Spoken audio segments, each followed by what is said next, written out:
Pwede po bang sabihin niyo po sa inyong katabi, good morning, I'm glad you are here. Amen. Last Sunday po, ay shinare ko po yung about honoring in the family. Sabi nga po natin, honoring in the family. Dalawang bagay po yung shinare ko. Una, yung honor your parents despite their flaws. No, dahil wala nga perfect na magulang, pero kahit ang magulang ay nagkukulang, nagkakamali, we should honor them. Amen po ba? Igalang pa rin, parangalan pa rin ang magulang. Dahil meron pangako ang Bible, when you honor your parents, God will give you long life, satisfaction. Amen po ba? No? At yun po yung nakakalugod sa Diyos, na ang Diyos ay ang ating magulang ay ating ginagalang, pinaparangalan. Then another na shinare ko po last Sunday, honor your spouse. Because this honoring your spouse hinders prayer. Kapag walang magandang paggagalangan, pagpaparangalan sa mag-asawa, ito pala ay nagiging hadlang sa mga panalangin natin. Baka, no, kaya may mga prayers tayong hindi nasasagot. Baka yung mag-asawa ay walang honoring. Walang paggalang sa isa't isa, walang pagpaparangal sa isa't isa. At yung pong pag-honor sa iyong asawa, it strengthens relationship. Nagpapatibay ng relasyong mag-asawa. Kaya po napakaganda na let us strengthen honor in the family. Honor your parents, honor your spouse. Kung meron ka na pong asawa, igalang mo ang iyong asawa. Okay, ngayon pong umaga na to, napakaganda nitong topic pong natin. Sayang, yung iba wala pa, no? Sana makahabol sila kahit po late. It's about long life and good health. Long life and good health.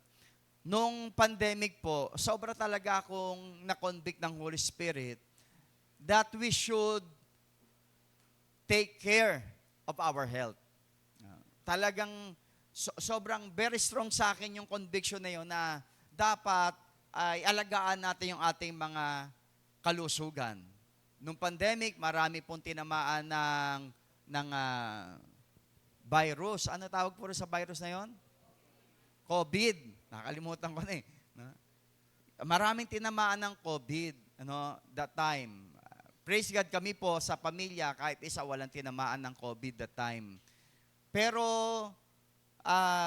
sobrang nagkaroon ako ng malalim na realization about sa good health. No, about sa long life. No? At mula noon, lagi ko iniisip, I need to take care of my health. No? Kasi ang daming apektado kapag ikaw ay may sakit, o kaya namatay na maaga, magulang ka, namatay ka na maaga, tapos malilit pa ang mga anak mo, paano na yon? Di ba? Paano na? Lalo na kung ikaw ang breadwinner, ikaw yung lalaki. Walang trabaho yung asawa mong babae at may mga anak kayo, 3 kayong anak, at nawala kang bigla. Kawawa talaga ang asawang naiwan, kawawa mga anak na naiwan. No? Bakit nawalang bigla, bakit namatay na bigla? No? Maraming reasons. No? Pero yung sinasabi ko, yung iba namamatay because of poor health. No? Talagang naging mahina ang katawan. No? Naging masasakitin. No? At minsan hindi natin kailangan ng diablo para patayin tayo eh. Tayo ay sapat na patayin natin sarili natin.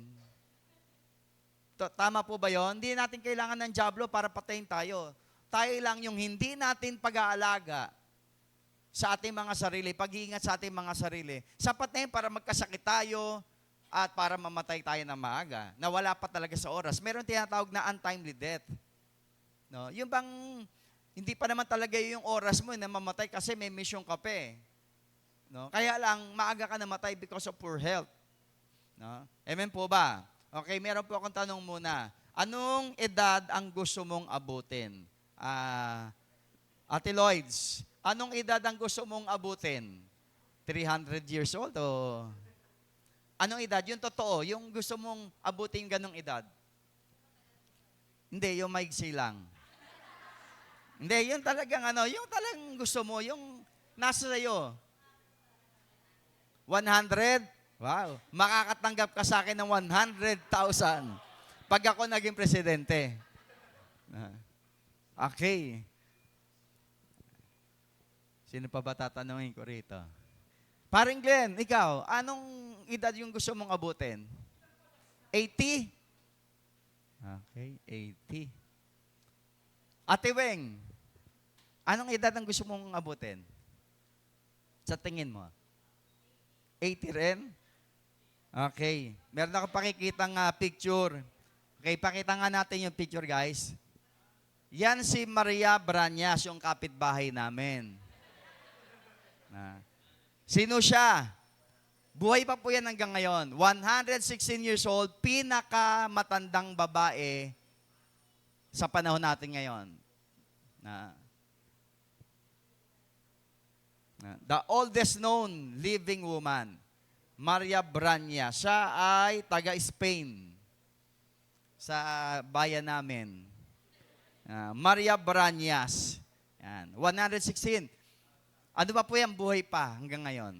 Katatawag lang sa akin kanina eh. Si Juan Vicente Perez. Ayan, next. Yan. Wow. Ang saya, oh. Parang si Pabs lang, ah. Okay. Diba, napakasaya, oh. 114 years old. Yan naman yung oldest man. No? Yung kanina, oldest woman. Ito yung oldest man, si Juan Vicente Perez. Okay, mga buhay pa po yan. Ngayon, alam nyo po ba sa pag-aaral, 100 oldest women sa average ay mas mahaba ang buhay kaysa sa lalaki. No? Yung mga kinuha sa buong mundo, yung data ng lahat ng matatanda, no? Mas marami daw ang mga babae na matatanda. Umaabot ng matanda talaga. Meron po tinatawag na blue zones. No, blue zones. Sabi nga po natin, blue zones. Ito yung lugar o mga bayan o lugar na kung saan dito nakatira yung mga oldest and healthiest people in the world. Blue zones. Merong 5 lugar na yan. Yang blue zones na yan. At tignan natin na maigi, no? Una, yung tinatawag yung lugar ng Sardinia, Italy. Diyan pala po galing yung 555. Sardinia, Italy. No? Yan ay isang isla sa Mediterranean Sea. Kadalasan na mga pagkain dyan ay mga vegetables. No? Yung mga tao dyan ay talagang physically healthy dahil doon sa mga activities po nila sa outdoor activities. At sila po ay, yung mga pamilya dyan ay medyo, yung mga nakatira dyan na pamilya, yung merong close family ties. Ang hanap buhay ng maraming tao dyan ay nag-aalaga ng tupa. No? Kaya sila ay naglalakad ng mahabang kilometro, araw-araw, no? Doon sa lugar nila. At maybe yun yung factor bakit sila, isa yung lugar na yan na kung saan maraming mga tao dyan ang mahaba ang buhay. Dahil yun ang kanilang ginagawa. No? Yun ang kanilang lifestyle dyan. Okay. Isang isla yan. Okay. Sa Okinawa, Japan, yan, kadarating ko lang po ni dyan eh. Si Carlo, nasa Japan. Okay. Yang Okinawa, Japan, it comprises 150 islands. 150 islands. Ang klima riyan ay tropical, parang sa Pilipinas. Ang klima. Maraming mga beaches, dahil nga, islands eh. No? At isa rin sa lifestyle dyan, yung strong family bonding at sa community. Very active ang relationship sa community. Kaya nakakawala ng stress. No? Kaya meron silang mga healthy behaviors. No? Walang masyadong stress. At dahil doon, maraming tao dyan ay mahaba ang buhay. Mahaba ang buhay. Okay. Another place, yung Nicoya, Costa Rica. Yan. Nicoya, Costa Rica. Mapapansin ninyo, ay yung mga lugar ng blue zones na yan, parang medyo may pagka-isla. Nature. Okay. Diyan sa Nicoya, Costa Rica, base sa pag-aaral, diyan daw matatagpuan yung highest calcium content, yung tubig nila na iniinom. Diyan sa lugar na yan, napakataas ng calcium content ng kanilang tubig diyan. Yung mga tao diyan ay, yung mga pamilya po riyan, ay malakas din yung bonding. No? Yung pagtutulungan ng yung bawat pamilya. At ang kanilang dinner, ito po yung isa sa maganda sa kanila, kumakain sila ng light dinner. Light dinner lang. At kadalasan po, vegetables ang light dinner nila. Dito sa atin, pag light dinner, mang inasal, only rice. 8 rice. Di ba? Kaya tigok. Pero sila, ang pagkain nila, light dinner lang, karamihan sa mga tao riyan, at kadalasan vegetables. No? Yun ang kanilang light dinner. No? Okay, they regularly take in the sunshine. Yung mga tao riyan, araw-araw halos, sila ay nagpapa-araw. No? Nagpapainit sa sikat ng araw tuwing umaga.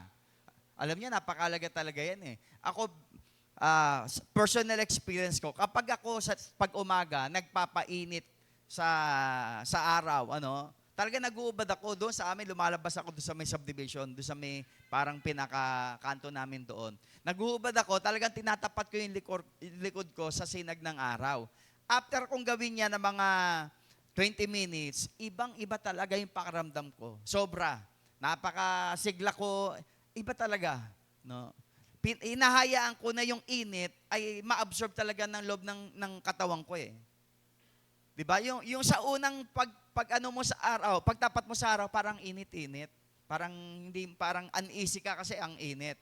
Pero after mga 15 minutes, 20 minutes na nakatapat ka sa init ng araw, hindi mo na mararamdaman. Ako po yun yung laging experience ko. Pagtagal ko sa araw, hindi ko na nararamdaman. Yung pala parang na-absorb na ng loob ng katawan. Yung init. At yun yung maganda. Sabi nga nabasa ko isang Japanese scientist, kung meron daw pamamaraan na yung init ay maipapasok sa buto natin, sa katawan natin, hahaba ang buhay ng mga tao. Kung meron pamamaraan na yung init maipapasok sa buto natin, hahaba ang buhay ng tao. Napakalaga nung init sa loob ng katawan ng tao para sa healthy condition ng tao. No? Yung sa sunlight, vitamin D yan na biro nyo, libre.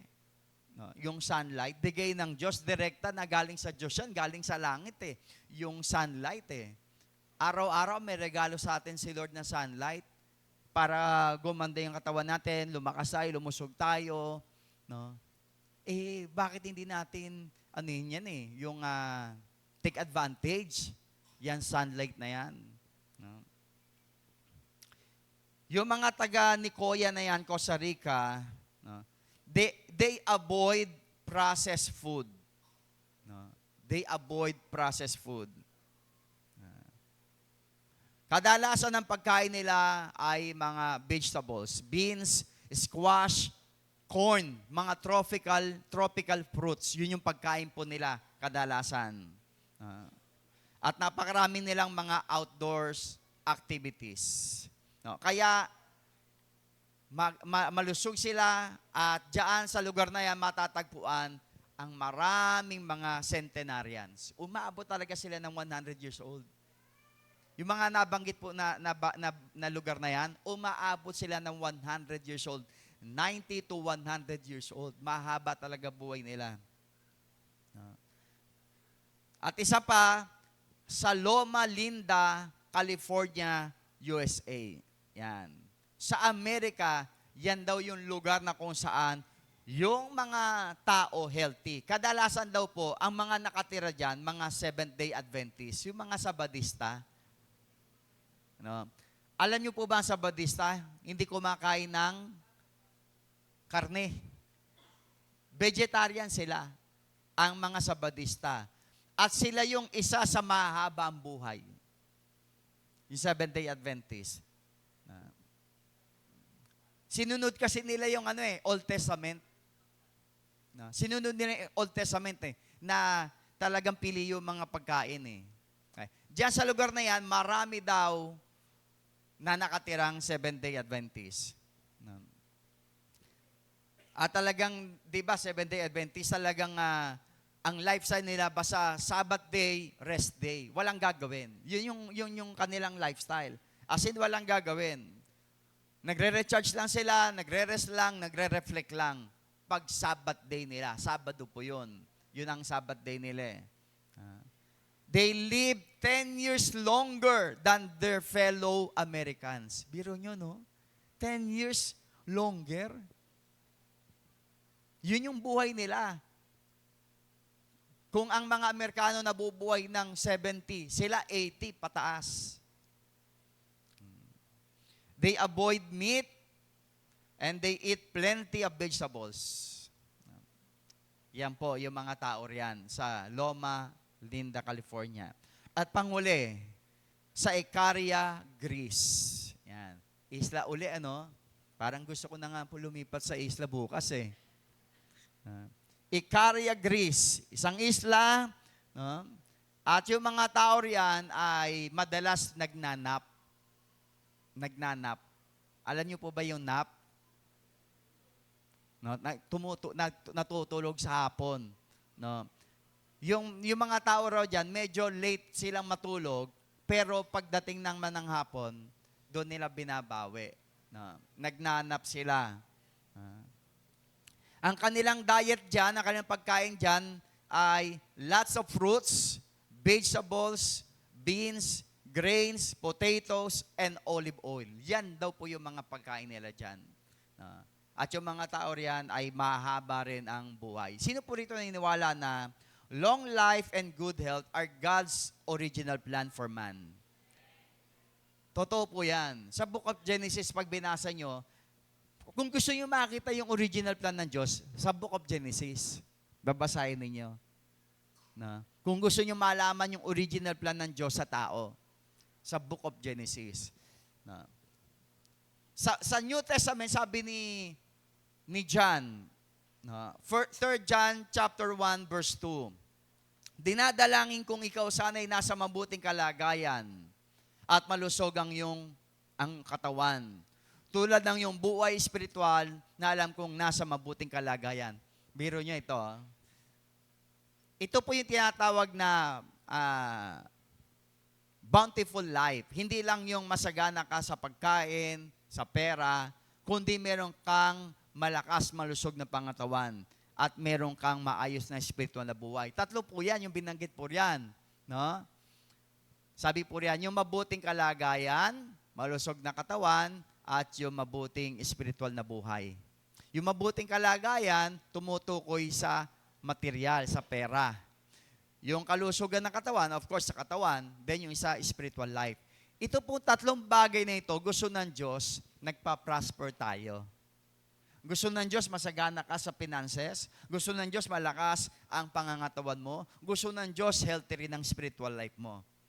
Amen po ba?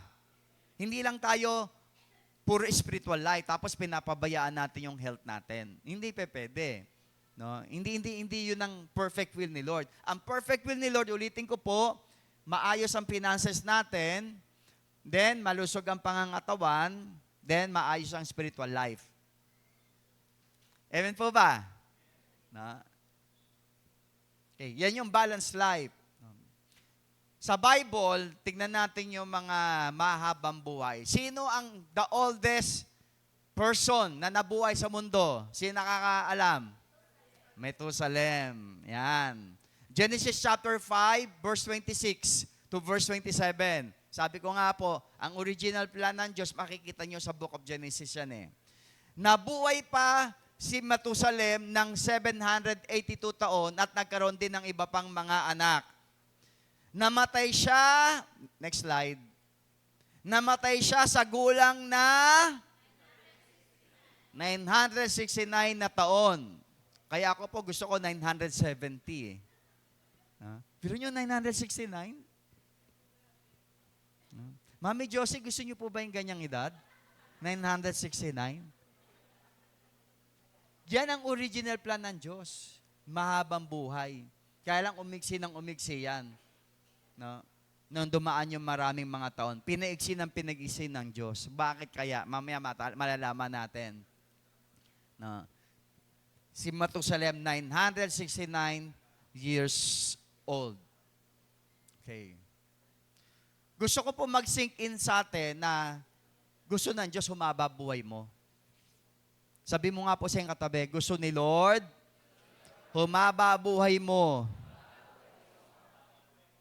Yan ang original plan ng Diyos, long life. Si Noah, tignan natin, pakikita, ayan. Si Noah ilang taon?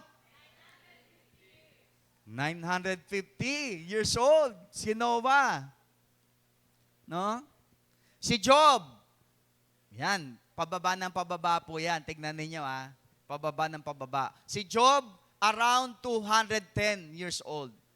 Abraham, 175 years old. Yan yung mga inabot nila.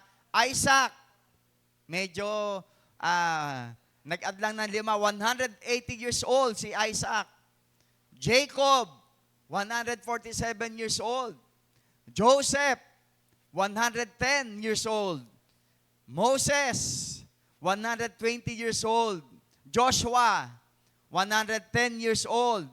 David, ayan na. Biglang baba, no? Naging 50% agad. No? Mula sa 110, halos 50%. 70 years old, si David. Sino yung anak niyang kilalang kilala? So Solomon, no? 80 years old o around 70 years old si Solomon. No? Sabi ng mga historians, 60 to 70 years old. Yung iba nasabi, 80 years old. Kasi hindi nakasulat sa Bible eh. Yung edad talaga eh.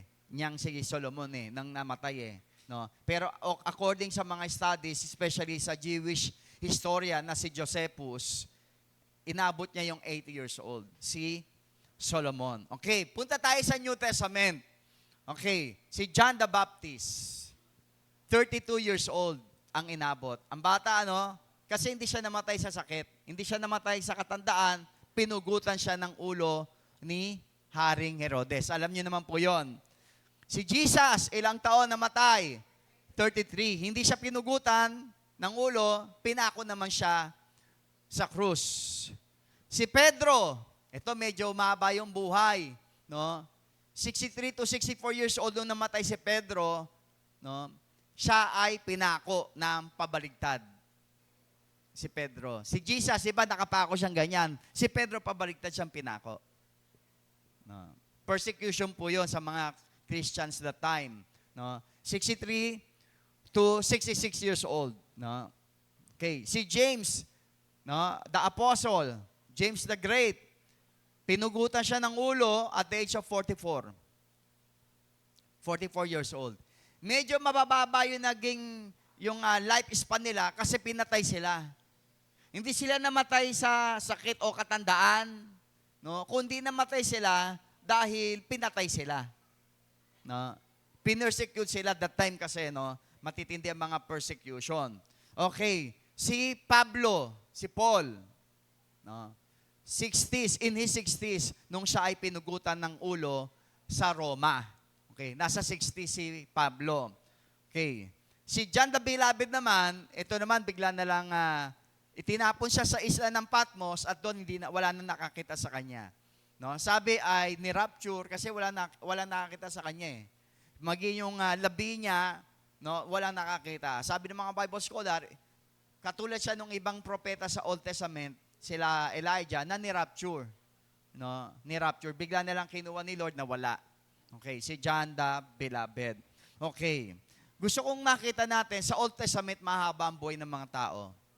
Sa New Testament, hindi na pinakita yung mahabang buhay.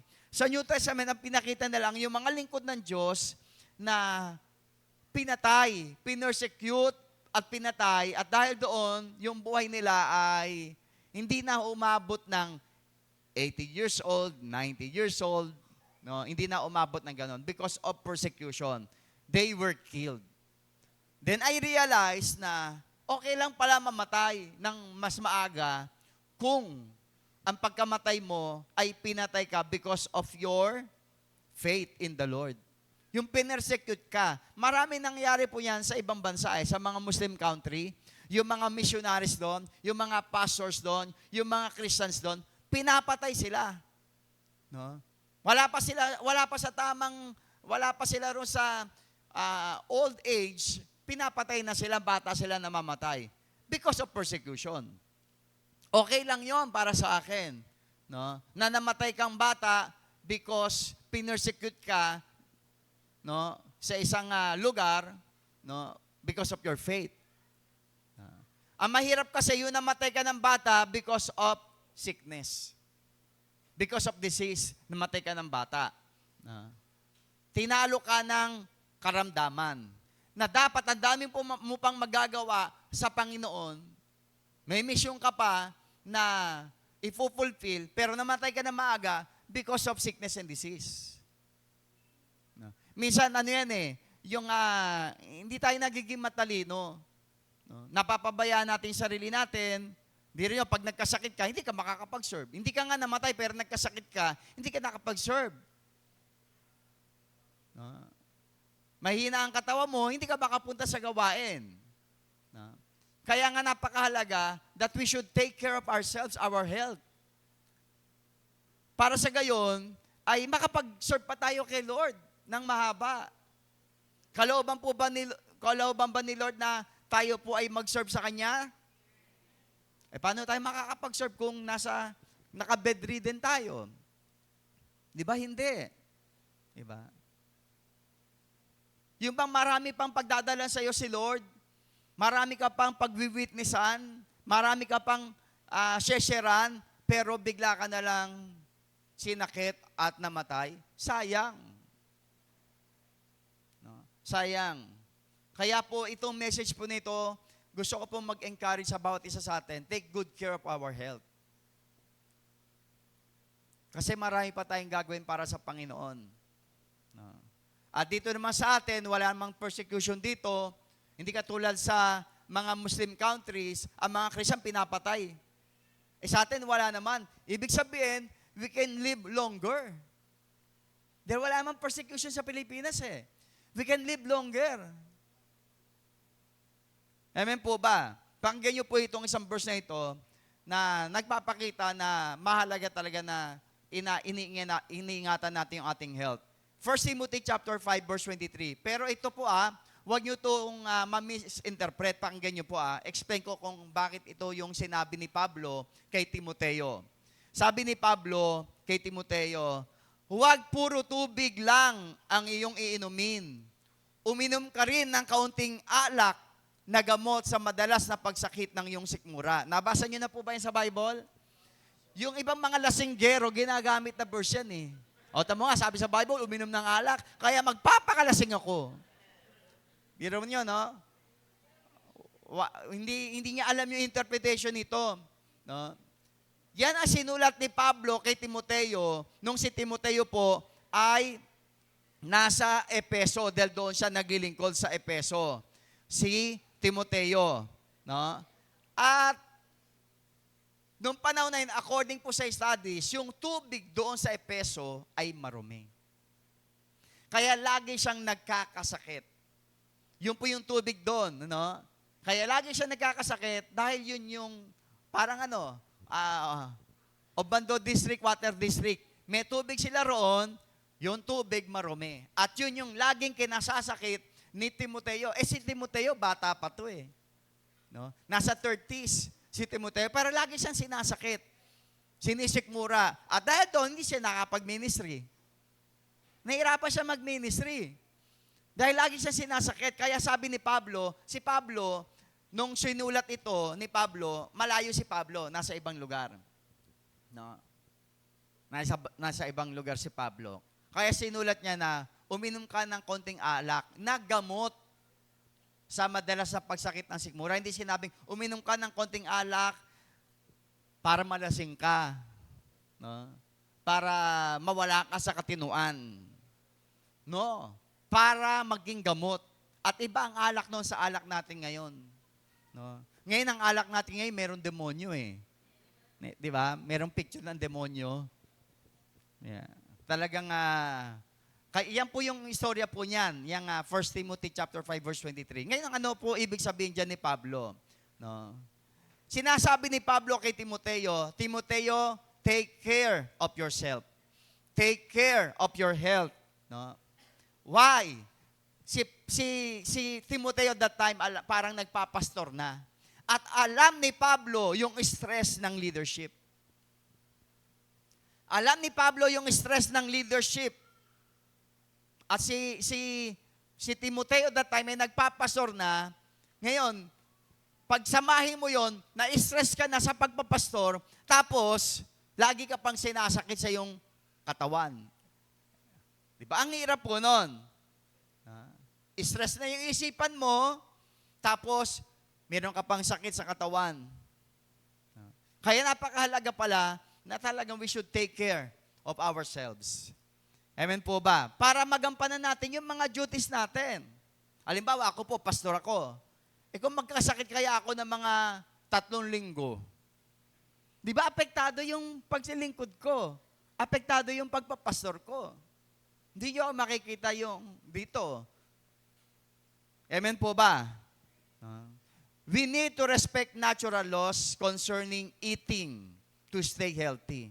Hindi pa pwedeng by faith, hindi ako magkakasakit, tapos kakain ng marami. Diba? Hindi mag-exercise. Talagang pababayaan yung katawan, tapos sabihin, by faith, pagagalingin ako ni Lord. Anong by faith? Inaabuso mo nga eh.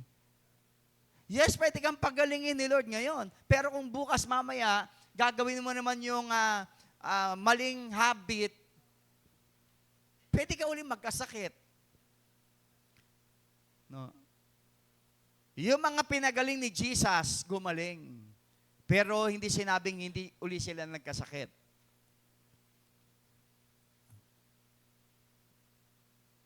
May mga binuhay si Jesus na patay, pero namatay ulit after ng ilang panahon. Merong natural law. May spiritual law, may natural law, dapat yon sinusunod natin. Amen po ba? No? Doon sa binasa natin, yung shinare ko kanina, na limang lugar, yung blue zones, yung 5 lugar na yon, na kung saan ang mga tao ay ang hahaba ng buhay, no? Ito yung mga ilang ginagawa nila. No? More water. No? Umiinom sila ng maraming tubig talaga. Nag-exercise. No? Lagi silang kumakain ng vegetables at yung pong lagi silang nagpapainit sa araw, sa init ng araw, ting umaga. Yun yung ilang mga factor bakit malulusog sila, malalakas ang kanilang katawan at humaba yung buhay nila. Humaba yung buhay nila. Okay. To live long, meron kang intake talaga at meron kang hindi intake. Meron kang kakainin at meron kang hindi kakainin. Meron kang iinumin at meron kang hindi iinumin kung gusto mo ng mahabang buhay. Meron kang gagawin at meron kang hindi gagawin. No, kung gusto natin na mahabang buhay. Okay. Basahin natin ito pong isang passage na ito sa Bible. Sa John chapter 5, verse 5 to verse 14. Pakinggan niyo po ito. Mahalaga po ito. May isang lalaki doon na 38 taon nang may sakit. Ilan taon? Sa Bible, ito yung kwento na kung saan ay merong pinakamahabang sakit sa Bible. 38 years. Yung babaeng inaagasan ilang years? 12 years. No? Ito, 38 years. Ang haba. No? 38 years ang may sakit. Nakita siya ni Jesus at alam niyang matagal nang may sakit ang lalaki, kaya tinanong niya ito, gusto mo bang gumaling? Sino po dito gustong gumaling? Amen. Sumagot ang may sakit, Ginoo, wala pong maglusong sa akin kapag gumalaw na ang tubig.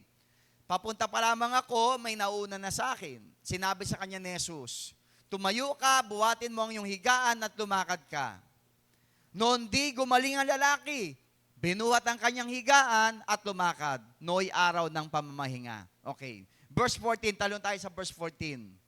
Pagkatapos nito, nakita ni Jesus sa loob ng templo ang lalaki, yung lalaking pinagaling niya. Kasi umalis na si Jesus Matapos siyang paggalingin yung lalaki Umalis na si Jesus. At pumunta si Jesus sa loob ng templo at nakita niya doon yung lalaki. No? At sinabihan ni Jesus yung lalaki, magaling ka na ngayon, huwag ka nang gumawa ng kasalanan at baka masahol pa riyan ang mangyari sa'yo. Okay, nagkaroon to ng revelation sa akin. Pakinggan niyo po ito. Sa English, ang ganda no? Sin no more. Sin no more. Para sa ganito sinasabi ni Jesus doon sa may sakit. Anak, 30 years ka may sakit. At kaya ka may sakit dahil sa iyong kasalanan. Kaya ka may sakit. Ngayon, pinagaling na kita, pinatawad na kita sa iyong kasalanan, huwag ka nang magkakasala ulit. Kasi pag nagkasala ka pa ulit, ibig sabihin, pag binalikan mo yung dati mong ginagawang mali, mas masahol pa dyan sa sakit na yan, ang pwede mong maranasan. Okay, yung idea, yung thought na, pag binalikan mo ulit yung wrong lifestyle mo, babalik yung karamdaman. Nagets po natin? Pag binalikan mo yung wrong lifestyle mo, magkakasakit ka uli. Yes, pinagaling ka ni Lord. No? Because of His grace, because of His mercy, because of His blood that was shed on the cross, pinagaling na niya tayo.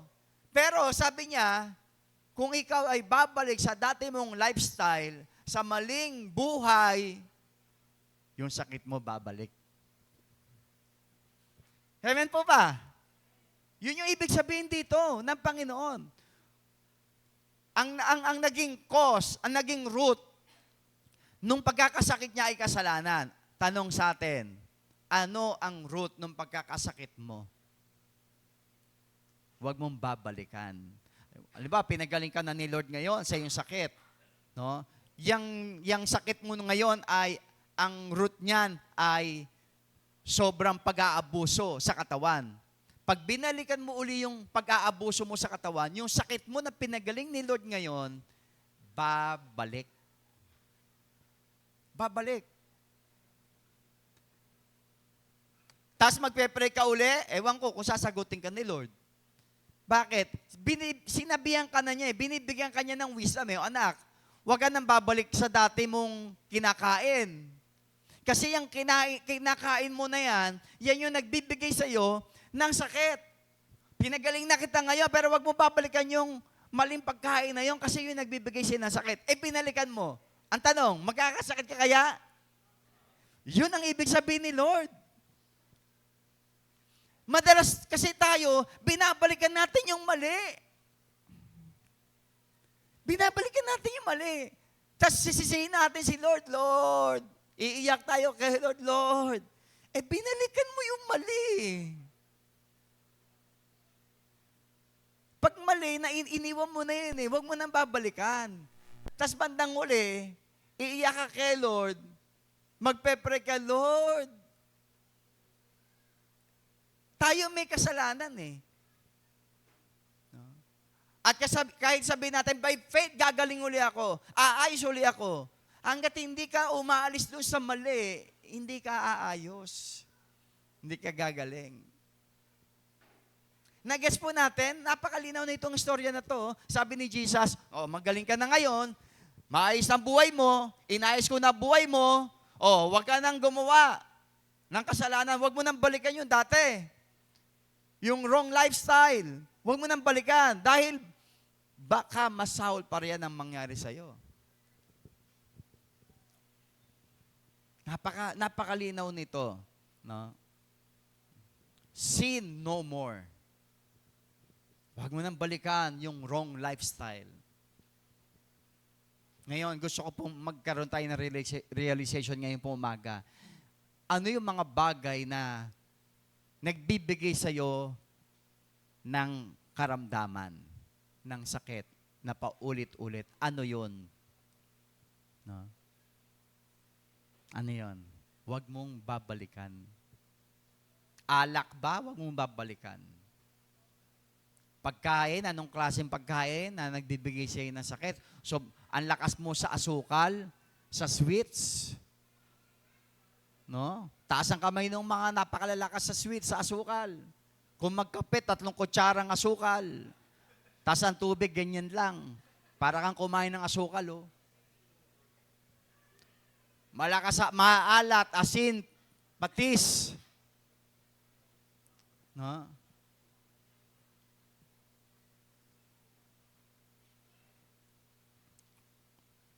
Take good care of our health kasi gusto ng Diyos malakas, malusog na pangatawan, mahabang buhay, yung ma-enjoy mo yung mga anak mo, mga apo mo. Yun gusto ng Diyos eh. No? Biblical yung binabanggit dito about health.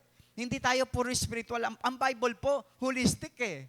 Ang Bible, holistic siya. Hindi siya puro spiritual about sa prayer, about sa faith. No. Binabanggit din dito yung natural law. No? Na kapag pinabayaan mo yung health mo, magkakasakit ka talaga. No? Kaya nga yung Old Testament, makikita nyo po yung God's original plan. Ang dami talaga sa Old Testament yung God's original plan. No?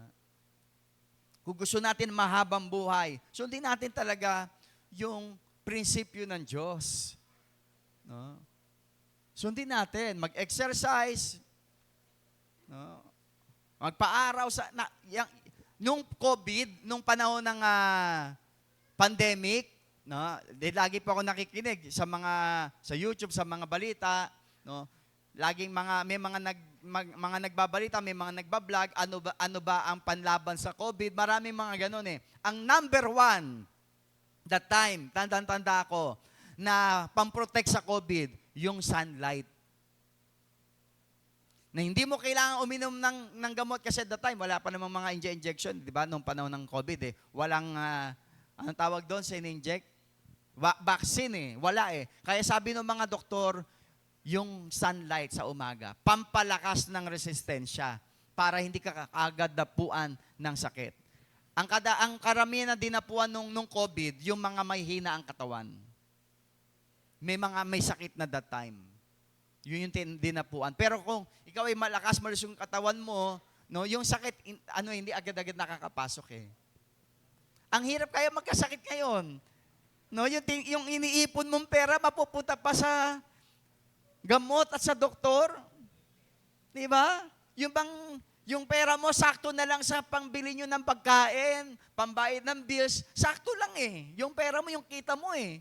Tapos pag ikaw ay nagkasakit pa, magpapakonsulta ka sa doktor, 300 to 500 pesos, tapos bibili ka ng napakaraming gamot, tapos hindi ka pa nakapasok sa trabaho. Pero yun,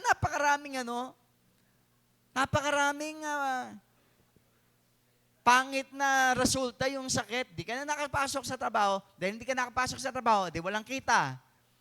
No work, no pay, kadalasan eh. Di wala kang kita, tapos yung na-save mo na pera, napunta pa sa gamot at doktor. Kung mga simpleng sakit, paano kung matinding sakit?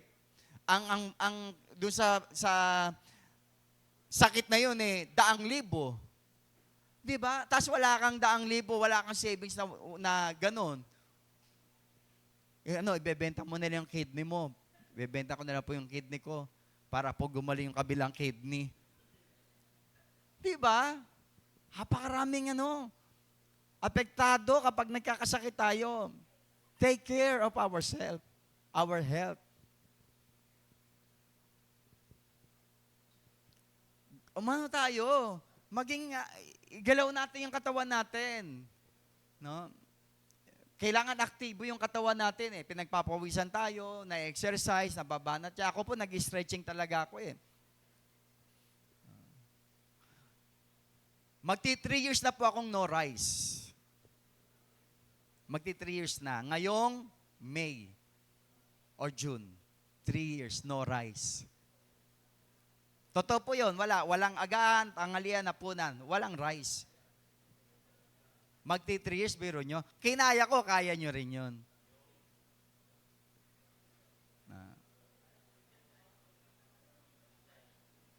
Nagsimula yan nung sa pandemic eh. Talagang inano ko yung sarili ko. Gusto ko maging healthy ako. Alam ko marami pa akong gagawin eh. May mission pa eh.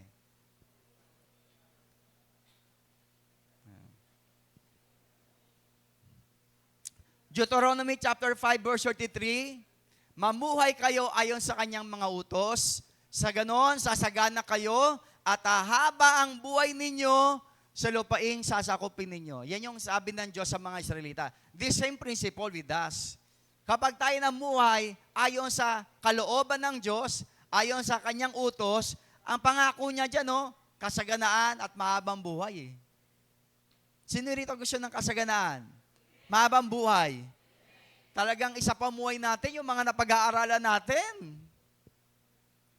Sa pamuhay natin, hindi lang narinig natin ngayon, paglabas, hindi natin ginagawa. Sa pamuhay natin yung mga salita ng Diyos, yung nababasa natin sa Bible, yung mga napapakinggan natin, ang mga preaching. Sa pamuhay natin.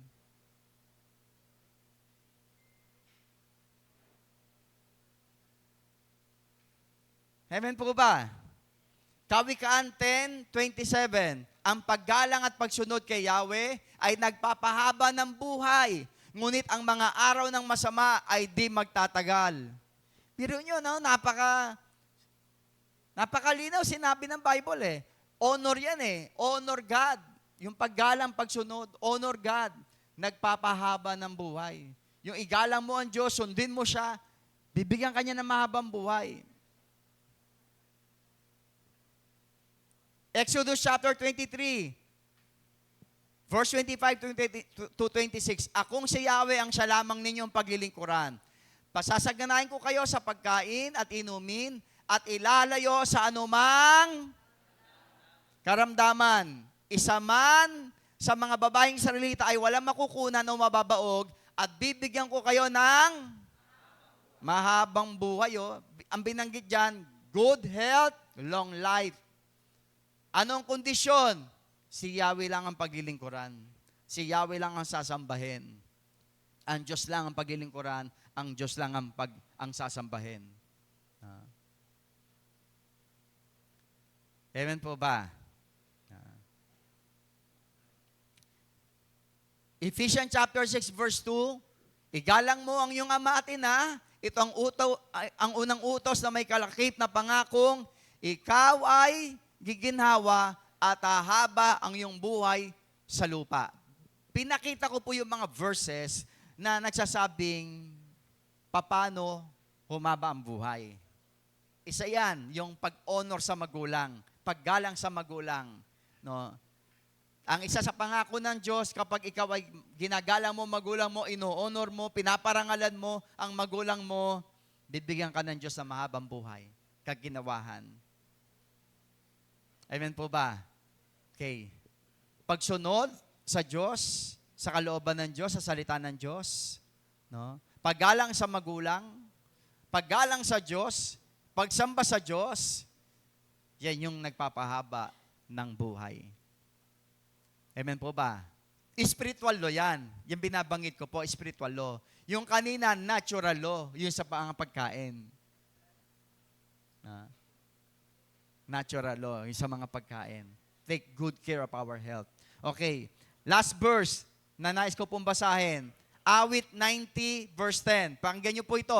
Doon sa mga gustong umabot ng 80 years old, ang daddy ko po next week, this week pala, 80 years old po siya eh. Palakpakan naman natin si Lord, nakarating ang daddy sa 80 years old. Sa Wednesday po, 80 years old po siya. February 28. Sino pa po rito 80 years old?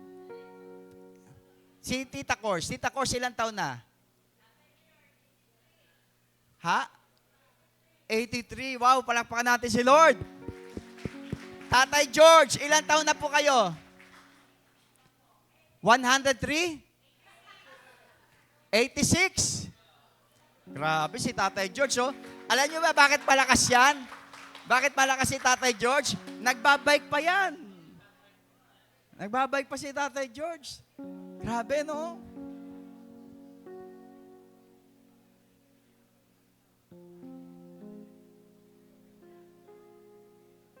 Nalulungkot lang po ako kapag yung may mga namatay ng napakaaga. Naalala ko tuloy si Jesse. 26 years old si Jessa, di ba? Nung namatay. Halos anak-anakan namin yun eh, si Jessa. Lagi nasa bahay, napaka-sweet. Kapag may namamatay na bata, siya yung isa sa naalala ko, si Jessa. Napakabait na bata. 26 years old.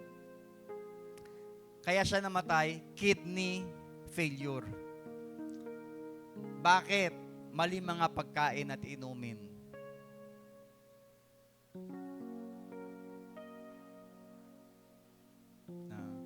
Imbis na tubig, soft drinks ang iniinom niya.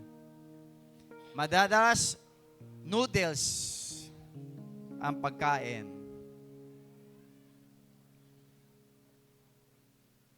Di ba yung anak ko po si Honey? Nung bata yung si Honey, ilan taon si Honey noon, Lor? Mga 5 years old. Di ba si Honey, mula ulo hanggang paa, minanas. Kasi pagkain namin noon, araw-araw, noodles. Yun yung start pa lang ng church. Halos araw-araw yun, noodles ang pagkain namin. Ito, minanas siya, buong katawan. Hindi namin alam kung bakit nagkaganon O ano na yung kidney? At that time, nag-fail na yung kidney. Namaga talaga siya, Then, nung dinala namin sa doktor, yun nga ang problema. Kidney. No? Dahil sa kain namin ng noodles araw-araw. Mahirap ang buhay Yun lang yung kaya naming pagkain that time Buti na agapan. Then, in-stop namin yon. Hindi namin alam In-stop namin yun. Yung pagkain ng ganon. Noodles, junk food. Yan Pampabata talaga Sabi po riyan sa Awit 90 verse 10, buhay namin umaabot na 70 taong singkad. 70 years old. Minsan na may 80, 80 years old. Kung kami malakas. Ngunit buong buhay namin ay puno ng dus at hirap, pumapanaw pagkatapos dito sa sang maliwanag. Sabi po ng Bible, mula sa napakahabang taon na binigay ng Diyos sa mga tao, ginawa niyang 120 years old. Ginawa niyang 120 years old ang edad ng tao. Pinakamahaba na yon, 120 years old. Nakasulat po sa Bible yon. Hindi ko lang na-post 120 years old. Then, sa Book of Genesis po yon. Pero sa Book of Psalm, 70 to 80 years old. Kung ikaw ay umabot ng 80 years old o hindi kita mo yung 80 years old, sobra-sobrang bonus. Umabot ka ng 100, kanina yung pinakita nating picture, yung taga-Spain, si Maria Brañas, 116 years old. Si Juan Vicente Perez, 114 years old. No? Bonus na Merong grace of long life. Grace yun biyaya ng Diyos, kagandaan loob ng Diyos, kaya mo narating yung ganun No? Grace of long life. Kalooban ng Diyos na magkaroon tayo ng malakas na katawan, malusog na pangatawan, mahabang buhay. Pero meron tayong mga dapat na gagawin at hindi gagawin. Yung mga bagay na alam mo makasasama sa'yo, huwag mong gawin. Kasalanan, nagdudulot ng karamdaman yan. No? Yung mga bad habits, nagdudulot ng karamdaman. No? poor eating habits. Yan. Pag-aabuso, kakulangan ng enough sleep, lack of enough sleep, no? Nagdudulot ng karamdaman talaga. Halimbawa, ang trabaho mo ay sa gabi, call center agent ka, o work from home ka sa gabi, ang tulog mo, no? Siyempre, nabago na yung ano mo, yung hindi naman para hindi yun ang normal lang mo eh. Normal ng tulog eh. Babawi ka talaga sa umaga. Tapos talagang tutulungan mo yung katawan mo. Vegetables, fruits. Hindi yung puyat ka na tapos mga maling pagkain pa. Tapos walang exercise, tapos hindi inaarawan kasi umaga yung araw eh, tulog ka sa umaga. Eh yung buwan naman, kahit tumapat ka sa buwan, hindi mo mainit. Diba? Ano yun natin talaga, ingatan natin yung katawan natin. Ang hirap magkasakit. Ang hirap. Masakit na sa katawan, masakit pa sa bulsa. At masakit pa sa pamilya pag nawala. Narito ba si Brother Raymark? Si Raymark? Wala. Yung ate niya, 34 years old, inatake, patay. Ngayon, nakaburol sa Balangkas. Narin po sa Balangkas, magsa-service tayo. 34 years old. Biro nyo. Napakabata.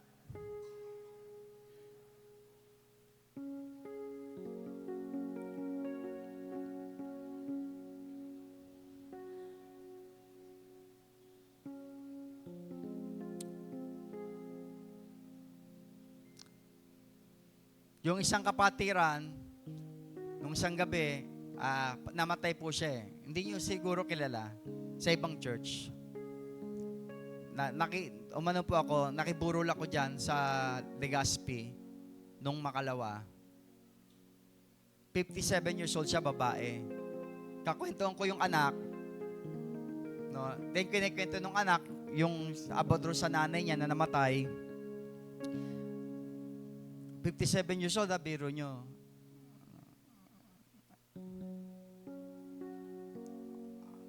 Wala siyang, nasa loob lang siya lagi ng bahay. Hindi nagpaparaw, walang ginagawa, naroon lang. Hindi nag-exercise, nakaupo lang lagi, tatayo lang pag pupunta sa CR, ganun lang ang buhay nung nanay niya. Walang active life. Walang active life. Hindi nag-church, pero Christian. Kaya hindi nag-church for so many years. Walang active life. Isang sakit lang, stroke, parang ganun eh. O high blood, pagdala sa ospital, inabot pa ng 15 days sa ICU, ay di 100,000. Tapos patay rin. Diba no? Sakit. Sakit sa pamilya nun. Sakit sa pamilya nun. Dahil hindi pa naman, bata pa, 57 years old eh. Ako po, mag-15 na po ako ngayon eh. Naalala ko tuloy yung kapatid ko eh. Yung panganay namin, 46 years old nung namatay. Sa heart din. Pwede namang mahaba pa buhay mo eh. Diba? Na-enjoy natin yung family natin. Iwasan natin talaga yung stress. Kaya po ako talagang gusto ko mag-retired na. 60 years old, gusto ko talaga magre-retired na ako. Hindi na ako magpapastor. 60 years old. Meron pa akong 10 years. Iwasan natin yung stress. Enjoy natin yung pag na-stress ka na, enjoy mo lang. Huwag ka pupunta sa bisyo para mag-enjoy kasi yung bisyo, hindi siya enjoyable. Sisirain niya isip mo, sisirain niya katawan mo. Huwag bisyo. Puntahan mo lahat ng gawain. Kasi dami naman natin cell group eh. dami natin cell group eh. Puntahan natin. Lalo na kung marami kang free time. Alamin mo lahat ng schedule ng cell groups. Alamin mo lahat ng schedule ng cell groups. Puntahan mo. Halimbawa, kung meron tayong cell group ng Tuesday, puntahan mo. Kung free ka. Meron tayong cell group ng Wednesday, puntahan mo. Alamin mo lang yung araw ng cell group, yung oras ng cell group. Then, puntahan mo. Nalilibang ka, hindi yung nakakulong ka lang sa bahay, sobrang stress, nakakaisip. Kailangan merong ginagawa. I-busy mo yung sarili mo, yung product, maging productive. Maging productive. No? Maging productive. Maglinis ng bahay. Magkumpone. Gawin mong productive yung sarili mo. Huwag yung maghapong nakaupo, nanonood lang, hawak ang cellphone. No. Gawin natin productive. Marami tayong kayang gawin. Marami tayong magagawa. Marami tayong magagawa. Sa church, marami tayong magagawa. Mga cell group. Sa loob ng bahay, marami tayong magagawa. Sa community, tumakbo kang kagawad. Kapitan, na marami kang magawa. No? Kasi, di ba, yung mga barangay officials, no, active sa barangay eh.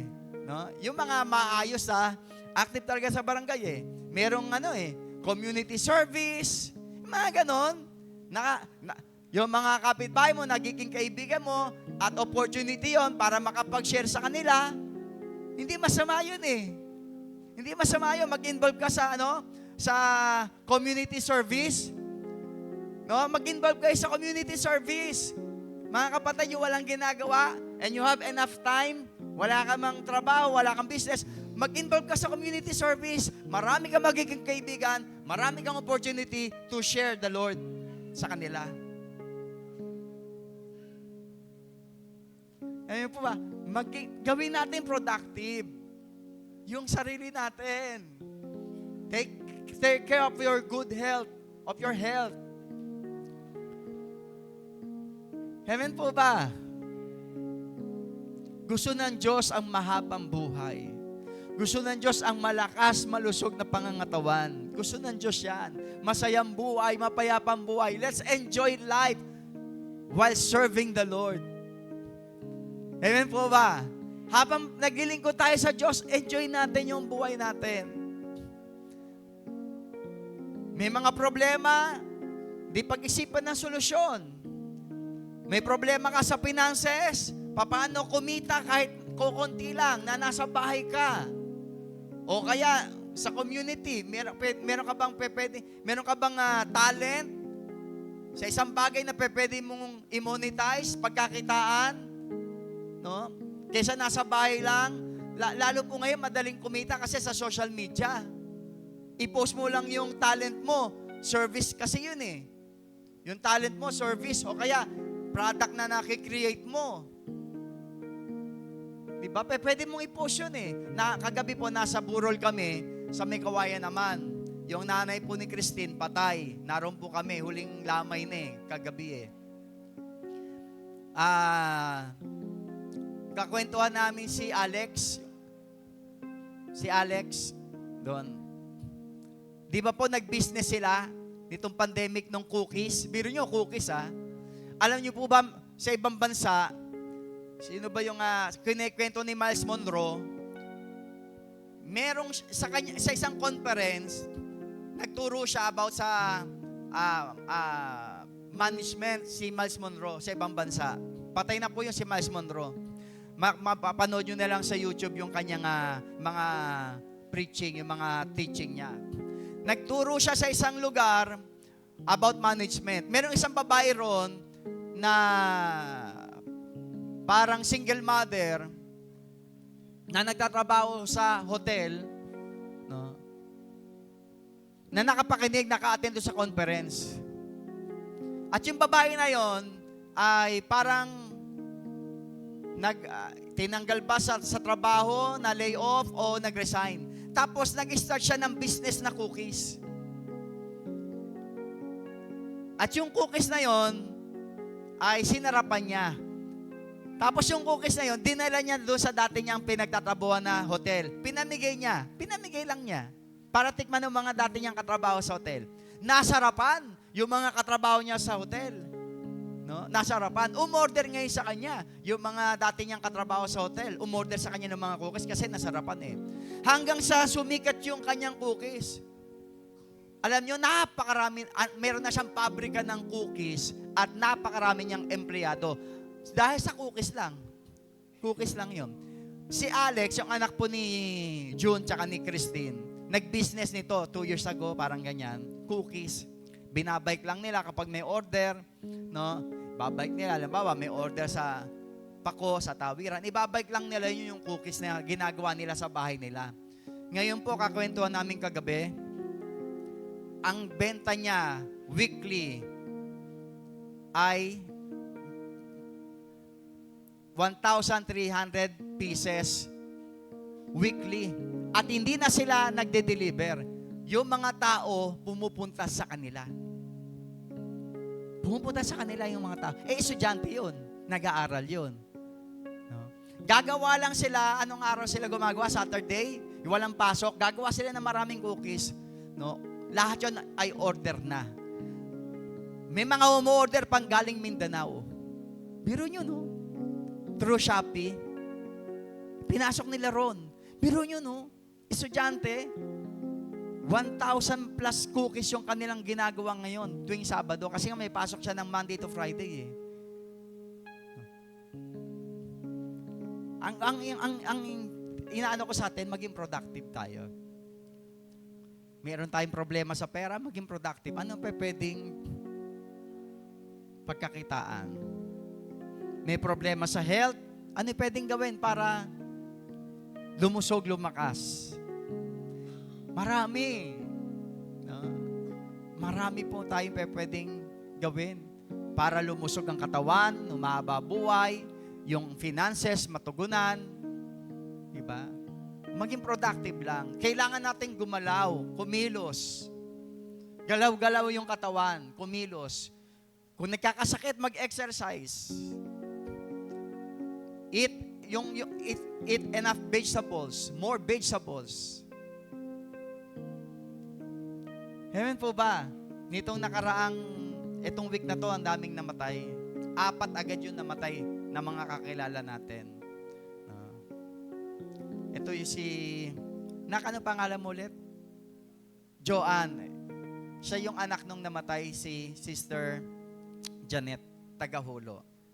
Kauwi lang niya, hindi niya alam na mayroong sakit yung nanay niya. Pag uwi niya, nasa ospital yung nanay niya. Galing siya sa abroad. Kaya diretso siya sa ospital, tapos namatay rin, Sister Janet. Si Joanne. Nakita lang kami nung nagturo ako sa ONHS nung isang araw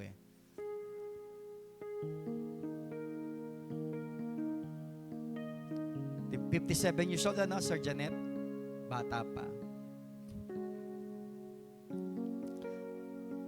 Alagaan natin yung kalusugan natin. 3 John 2, ang kalooban ng Diyos, financial stability, masaganang buhay, malusog na pangatawan, at maayos na spiritual na buhay. Yan ang kalooban ng Diyos. Balanced life.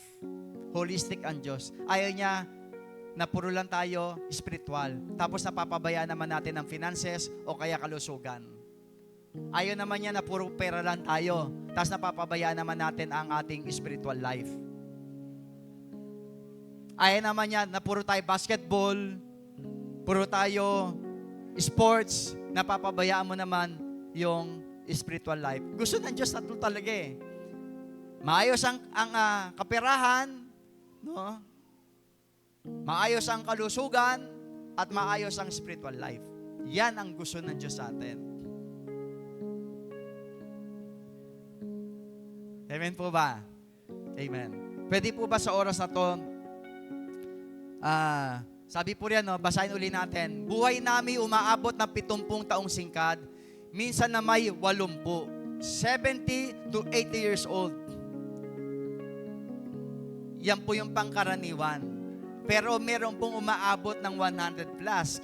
Kanina pinakita ko. No? Ngayon, pakinggan nyo po ito. Sa bandang uli, sabi po riyan, Ngunit buong buhay namin ay puno ng dusa at hirap, pumapanaw pagkatapos. Sabi nga po natin, pumapanaw.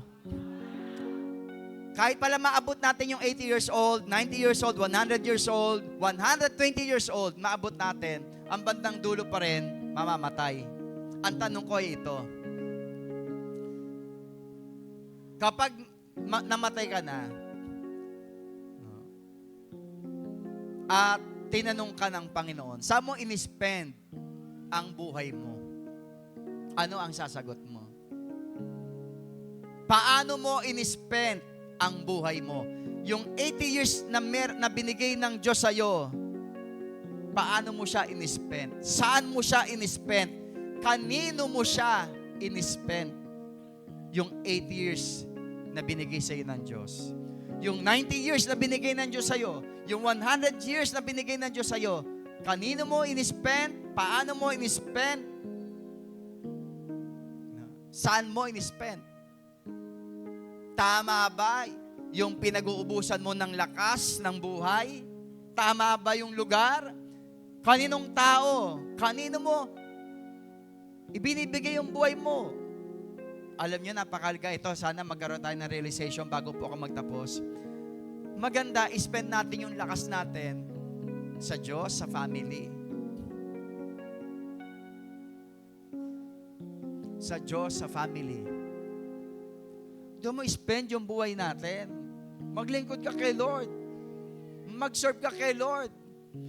Spend mo yung time mo sa family. Bakit umahanap pa tayo ng kusasaang lugar? Sa loob ng family, spend natin yung time natin. Sa Lord. Sa paglilingkod.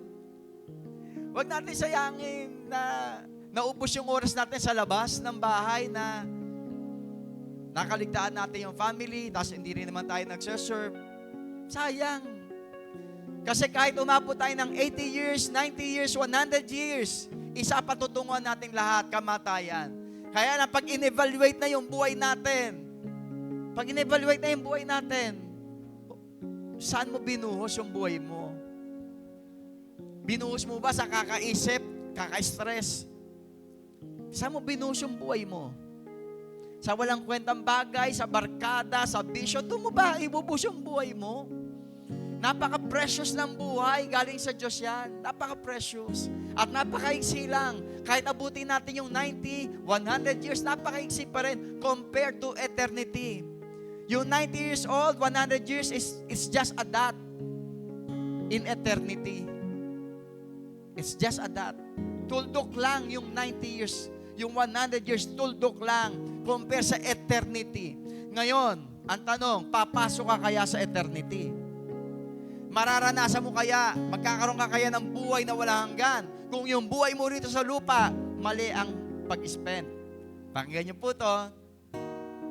May kinalaman yung ginagawa mo ngayon, yung buhay mo rito ngayon, kung mag-i-spend ka ng eternity.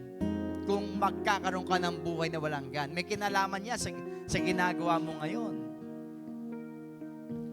Baka ngayon, we take our life lightly. Parang okay lang buhay, walang relasyon kay Lord. Tapos nag-expect ka na pag namatay ka, magkakaroon ka ng buhay na walang hanggan. Makakarating ka ng langit. Sabi ng Bible sa Matthew chapter 7 verse 21, ang daming tumatawag sa Panginoon, Panginoon. No? Ginawa ko po to. Papasukin mo po ako dyan sa kaharian mo. Ano sabi ng Panginoon Kristo? Hindi kita kilala. Di ba sabi ni Jesus doon sa lalaki, hindi kita kilala. Baka maging ganun tayo, mabigla na lang tayo na in-expect natin, ligtas tayo, meron tayong buhay na walang hanggan. Pagharap natin sa Panginoon, sasabihin sa atin ng Panginoon, hindi kita kilala. Sino ka ba? No? Mapagawa ng masama. Di ba yan sabi ni Jesus? Sino ka? Hindi kita kilala, mapagawa ka ng masama. Hindi kita kilala. Hindi ka pwede rito. Hindi ka pwede sa langit. Di ba? Yung ginagawa natin dito, may effect yan sa eternity. We need to put our faith in God. We need to trust God every day of our life. Para ma-assure mo na meron kang buhay na walang hanggan, kaligtasan one day. Mamatay man tayo rito, alam mo, no, meron kang buhay na walang hanggan. Bakit? You put your trust, your faith in the Lord Jesus. At kapag naglingkod ka pa sa Panginoon Kristo, may mga rewards ka sa langit. May mga crown ka. May mga gantimpala ka, may mga corona ka sa langit. Bakit? Naglingkod ka pa eh. Hindi ka lang nagtiwala sa Lord eh. Hindi ka lang sumampalataya sa Kanya. Naglingkod ka eh. Kaya meron kang mga corona na tatanggapin sa langit. No? Spend natin yung buhay natin talaga ng tama dito sa mundong ito. Spend natin ng tama. Maiksi ang buhay. Napakaiksi ng buhay. Napakaiksi ng buhay. Take care of our health.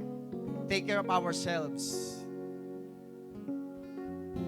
Take care of our spiritual life. Take care of our health. Take care of our finances. Maging productive tayo sa lahat ng area na yan. Maging productive tayo. Maging productive tayo. Amen. Sige po, tayo po ay tumayo.